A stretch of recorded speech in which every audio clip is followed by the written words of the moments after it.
Bryce Underwood is one of the most physically gifted athletes we've ever seen at the quarterback position. But after a disappointing freshman season, a lot of Michigan fans are starting to question, is Bryce Underwood all he was hyped up to be coming out of high school, or is he yet again another bust at the quarterback position? I wanted to dive in the film and see how good is Bryce Underwood really, and I've got to admit, what I saw shocked me. Let's dive into it. The first thing that I want to say about Bryce Underwood is he is talented. Like I mentioned, here we're going to have a seam from the slot, we're going to get cover 3, and we realize that this safety is on the other hash. So Bryce Underwood's job here is just to rifle this football in, put a little bit of touch on it to get over the guy's head, but ultimately give your guy a chance. And I think he does a great job of that. And there are throws like this on tape where it's hard to watch it and say there's not something here with them. And obviously there's something here with him considering he was a #1 prospect coming out of high school. But what we're going to dive into in a second is just how bad things really look with Bryce Underwood. Okay, next up, the thing that I want to talk about is him ultimately struggling in his read progressions down the field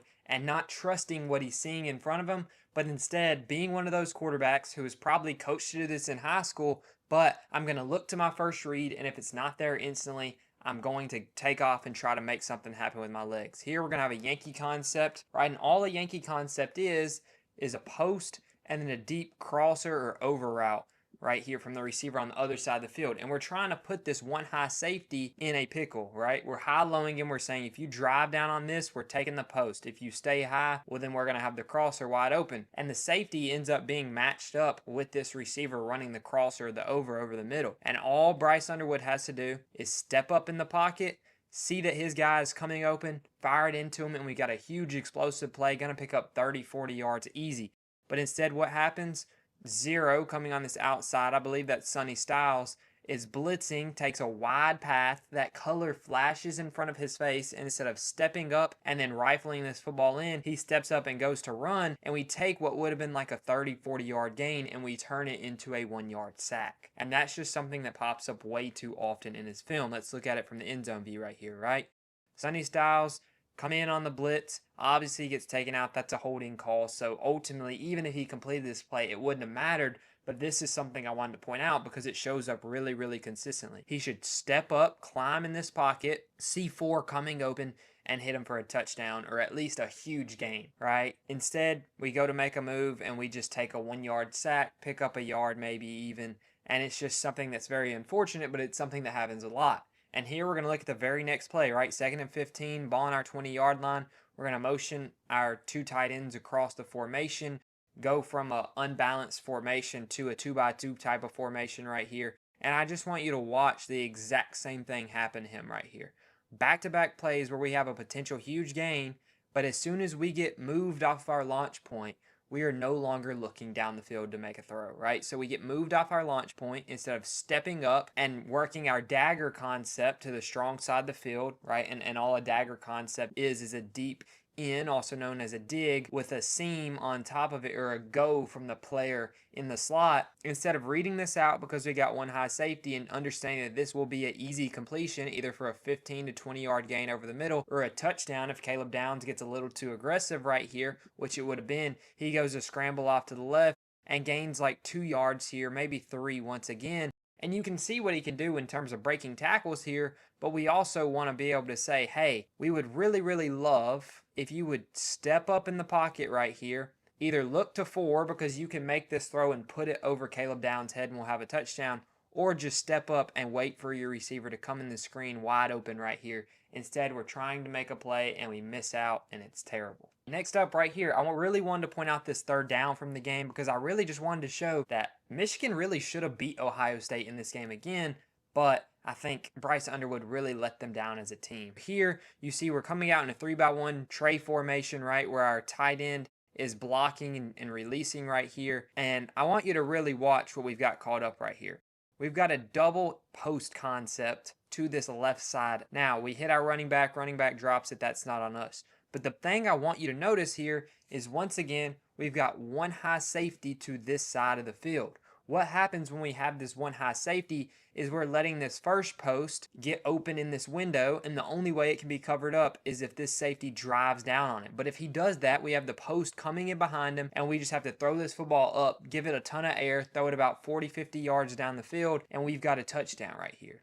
right? But watch Bryce Underwood. As soon as this doesn't come open the way he wants it to, he's instantly getting to his check down on 3rd and 10, and we're just wasting the entire play and the entire drive. But if he could have waited in this clean pocket for another half second, he would have saw that this safety did not drive down on this receiver at all, and we have all of this room to anticipate the throw in the middle. If we just put it on our guy, as soon as he breaks past this linebacker, we'll have a big gain right there and a first down. But instead, let's look at it from the end zone view, right? You can see right here, if he wasn't rushing to get to his check down, this is a huge window for us to throw the football, and the safety's not even driving on it. So it'd be a situation where, yes, we have to put it in there quick, but we can also add some touch on it to where Arvell Reese doesn't make a play on it because he's playing that QB spy type of role right here. But confidence issues, not wanting to throw over the middle of the field, get it to our running back quick, and unfortunately he drops it, but he wasn't going to pick up the first down anyway. Here we're going to have a first down, motion 9 across the formation on a fly type motion, and you see once again, we've got a cross type of concept or a double post type of concept, except instead of a typical post, they're bang 8s. Now, the reason that's so important is once again, we're trying to window shop here as a coordinator, right? We know we've got heavy outside leverage from this corner right here. So we're thinking about him, he's out of the play. And we know we have all these windows over the middle of the field that Caleb Downs is responsible for. And we're saying we're going to high-low you once again. If you drive down on this first bang gate, then we're going to throw the one in behind you. And watch what happens on this play. We get here, we see this one starts to open up, but Caleb Downs drives down on it, which should make us reset to our next one, throw it in behind him, and pick up a huge gain where he turns upfield and we probably have a touchdown here. Instead, he throws the first one because it kind of got open a little bit to him at first, and you see this just should have been an interception. This is a ball we absolutely cannot throw. If we are throwing it, it has to be out right here. And even then, your guy's still probably going to take a lick. Instead, we should have let this clear out Caleb Downs, let him trigger down on it, and then we should have hit our bang gate in behind it in this window right here that would have been wide open for a touchdown, like I mentioned. Here, 1st and 10, down 15 still. We're driving a little bit here. You see we're about on the 44-yard line right here.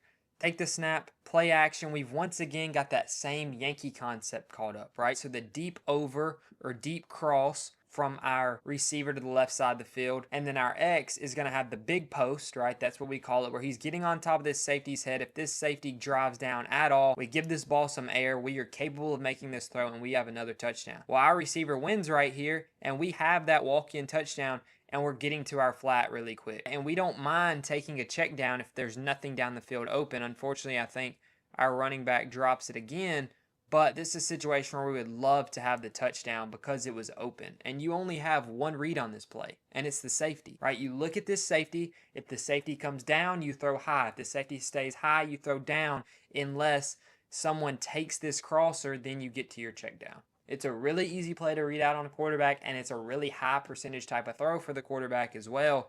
But unfortunately, once again, Bryce just gets to that check down too quick because he's not confident in what he's seeing. He sees this crosser get taken away, and he doesn't even look over to his post for long enough to see that it's screaming wide open for a touchdown. Here, once again, same drive, down 15 points, 3rd and 12. What are we going to do? We got to make a play, and ultimately we're going to have a football that he just misses. Great job getting that back foot, understanding what's going to be open, right? We've got this deep out pretty much to the sticks from our receiver. We want to fake in for a second and then break out, and no one can beat a good football. No type of coverage can ever stop a great throw that's thrown on time.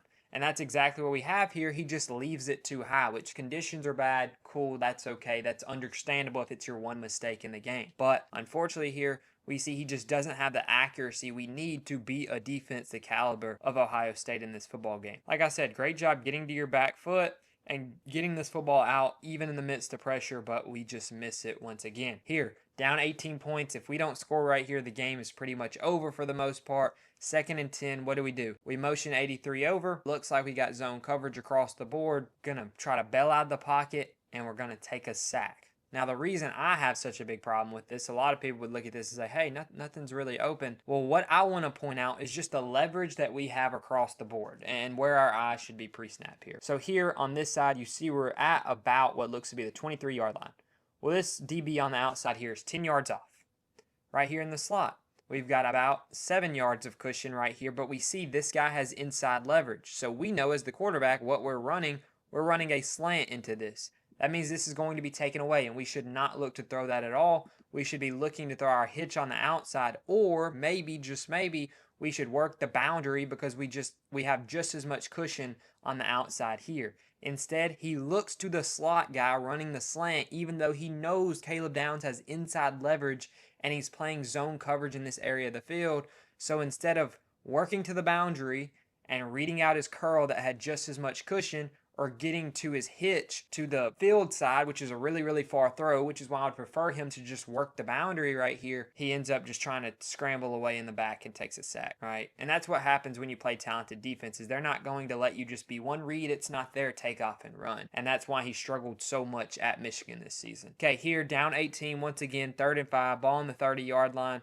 And once again, we're just going to see him just completely miss here. Accuracy-wise, that's understandable, though, because the type of throw, right? But what I mainly want to point out here is, once again, just where we should be going with the football. So we have seam routes from our slot receivers right here, both of them. And then we have hitches from our outside receivers because we need about 5 yards to pick up this first down. So as the quarterback here, we would say, hey, 0, Sonny Styles in a great position to play the outside flat and still bump our slot receiver right here. So we should probably call this side of the field dead instantly and we should not work it. Instead, we should get over to this side and say, hey, either this guy's going to come down to take away the curl, and if he doesn't, we hit it quick. Instead, we work the boundary. It gets taken away immediately. We go to panic, go to run, get to our check down, which is what we should do.